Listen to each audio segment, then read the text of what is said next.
damo di pa king hason. Wasay-wasay kag litob. Kinahanglan manguha kita damo kinhason para maisudan kita sa gabi.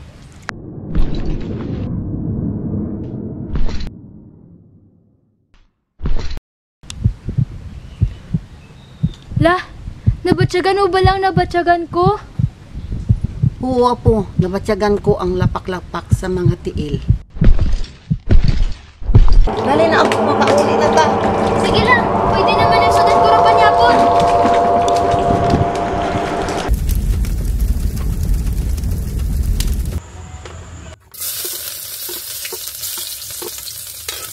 Nakaladlok balik sa sulod siyang katunggan na no? Puno sa misteryo o ang isla nga ini.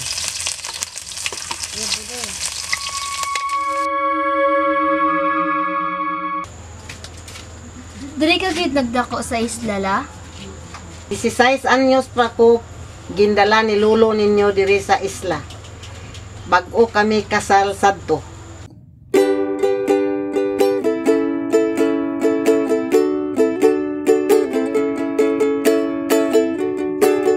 Palangga ko gid ikaw, Luisa. Kag balangga ko maligto Ernesto.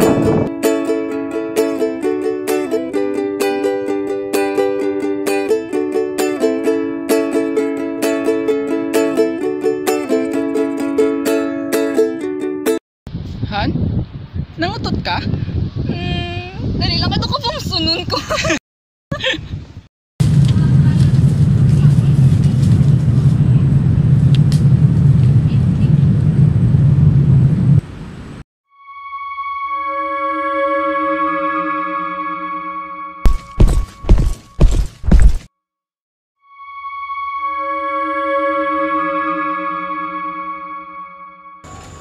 Kasi sino to yan ang mga lapak-lapak la? Ambot lang apo. Sa kabis, nakamata ako kay may nagalantaw sa akon.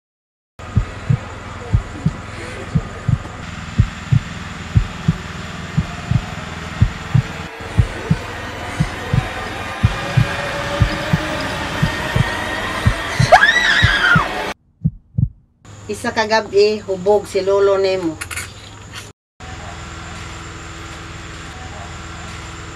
Hubog ka naman, Ernesto?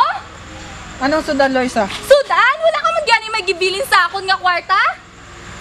Kay balo ka na, gid. Nga pigaw ang pangwaon. Kung hindi ko magamit dinamita, hindi ko kakwa.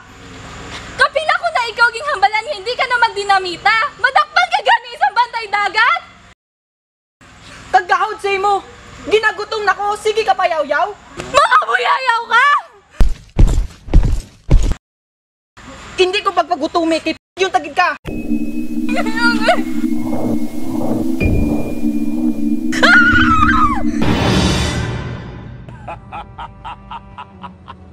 Kalaw-ay ko na sa'yo lang, no?